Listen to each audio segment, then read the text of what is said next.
Siapin teh, kopi, cemilan sebelum lu nonton video ini.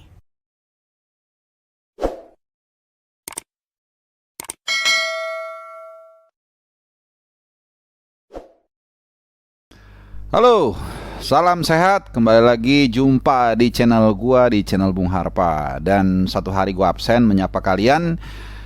Dalam 2 hari ini gua sebenarnya mau bikin review dan preview final final AFF Suzuki Cup.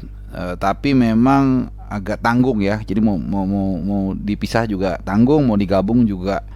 Ya kita tahulah hasilnya gimana. Udah 4-0 di final. Ya sangat kecil harapan kita, mungkin hampir mendekati mustahil untuk bisa membalikan keadaan. Nah, di tengah kebingungan tersebut kebetulan gua ada satu grup, sama-sama grup alumni dari Atma.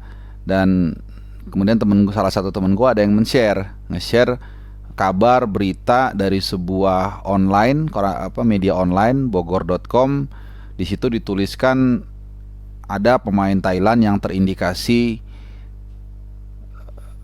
menggunakan doping, ya, sehingga ada kemungkinan untuk didiskualifikasi dengan alasan begini begitu. Nah, akhirnya setelah gua lihat-lihat, akhirnya memberikan gua ilham untuk bikin ini aja nih topiknya nih gitu. Kenapa?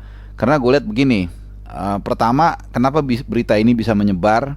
Satu adalah karena orang kita itu, ya ini otokritik ya, kita itu termasuk gua, orang kita itu memang sulit untuk menerima kenyataan. Itu fakta.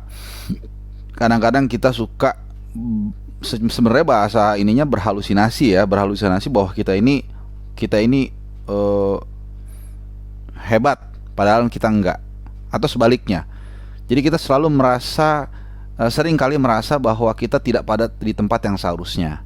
Nah, contohnya ya berita tadi, kita merasa bahwa kita sebenarnya bisa nih memenangkan atau menjuarai AFF ini dengan cara ini bla bla bla, dan ternyata kan itu berita yang menurut gue itu sangat tidak masuk akal gitu. Tapi lagi-lagi karena kita memang banyak dari kita lah, nggak semua ya, yang sulit untuk menerima keadaan bahwasannya memang tim kita sangat jauh kualitasnya kalah dari Thailand. Akhirnya berita-berita seperti itu mudah untuk ditelan oleh masyarakat kita. Tidak semua tapi cukup banyak ya, buktinya banyak yang men-share dan menyakini bahkan ini terjadi. Kemudian anyway, karena gue penasaran, gue baca itu beritanya, dan ternyata memang banyak kejanggalan-kejanggalan yang ditulis di situ. Lagi-lagi ini berarti masalah literasi. Jadi kita ini seringkali menelan mentah-mentah berita yang di-share ya, yang kemudian itu juga cenderung untuk menyenangkan diri kita gitu. Jadi kita tidak berpikir kritis, tidak terbiasa untuk berani berpikir kritis.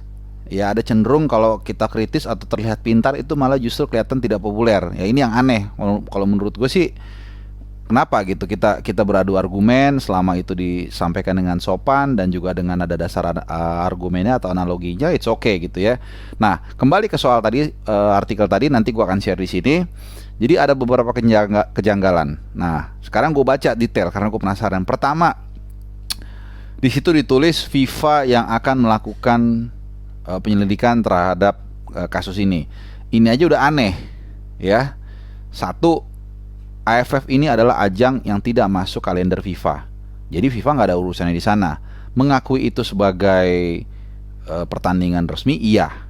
Tapi tidak tidak dimasukkan itu sebagai kalender mereka. Jadi otoritasnya jelas gak ada di mereka. Nah, ini di berita ini dikatakan FIFA yang undertake penyelidikannya. Itu kan badan doping tersendiri yang melakukan ya. Even di satu organisasi pun ya badan dopingnya yang menangani. Jadi bukan FIFA.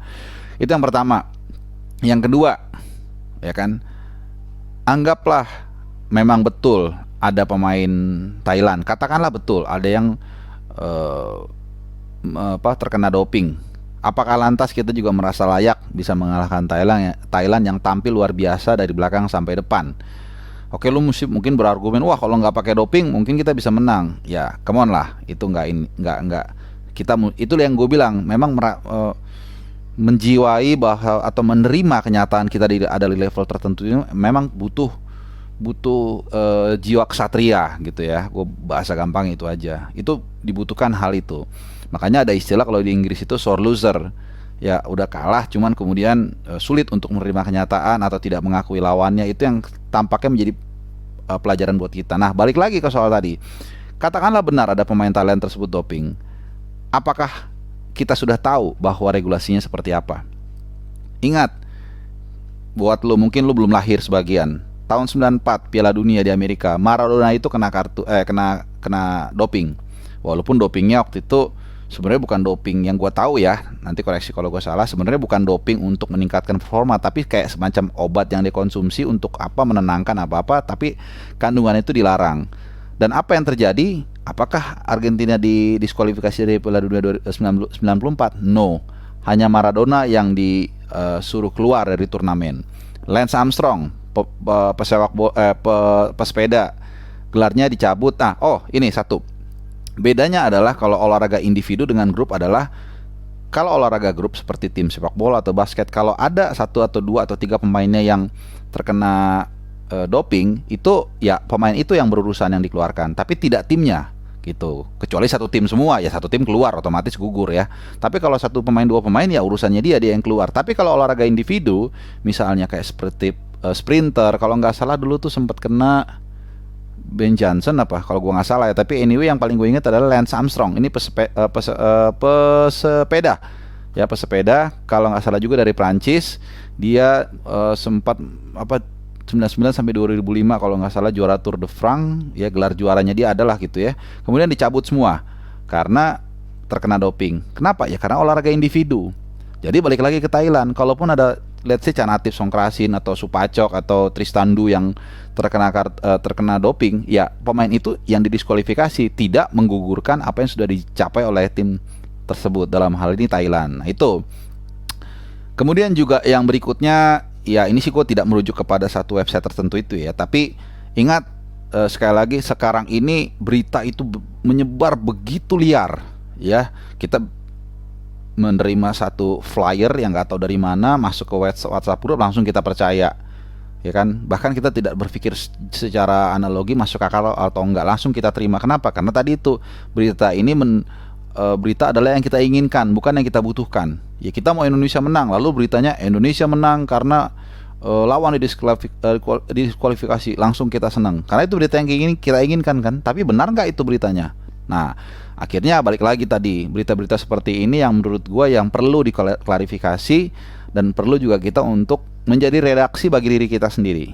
Karena memang kalau dulu kita membaca, mendengar, menonton berita-berita dari media yang konvensional, ini memang SOP-nya sudah ada. Beritanya disadur dari reporter, kemudian dimasukkan ke redaktur, diedit sama editor, sama pimpret, bahkan dicek lagi sama reporter tersebut. Jadi kolektif, kemudian dicetak, jadi ada saringannya. Nah sekarang orang bisa kayak gue misalnya, gue bisa aja ngomong, termasuk di YouTube sebenarnya, gue bisa ngomong apa aja, mengatakan argumen gue bahwa ini begini segala macem. Yang menjadi redaksi siapa? Ya lu yang nonton gitu. Karena ya gue tinggal ngomong. Sementara kalau lu misalnya gue di TV, gua sebelum ngomong pun ada skripnya. Yang siapkan siapa? Reporter melalui saringan dari editor atau Redpel misalnya dan sebagainya. Jadi tidak sembarangan, tidak semudah sekarang orang menyebarkan informasi. Nah, jadi sekali lagi balik lagi, kalau ada berita-berita yang seperti tadi itu sangat perlu dicerna ulang, baca lagi regulasinya. Kan sekarang ada googling, lu bisa cari second, third referensi untuk tidak terjebak dalam hal seperti ini. Ya, jadi itu aja klarifikasi gua.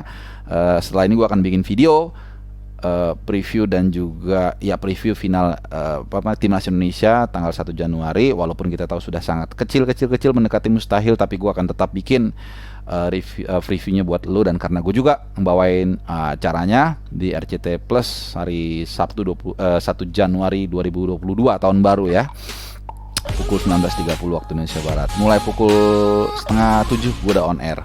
Oke, itu aja video gue kali ini. Kita ketemu lagi di video gue yang lain. Thank you dan nonton, ciao.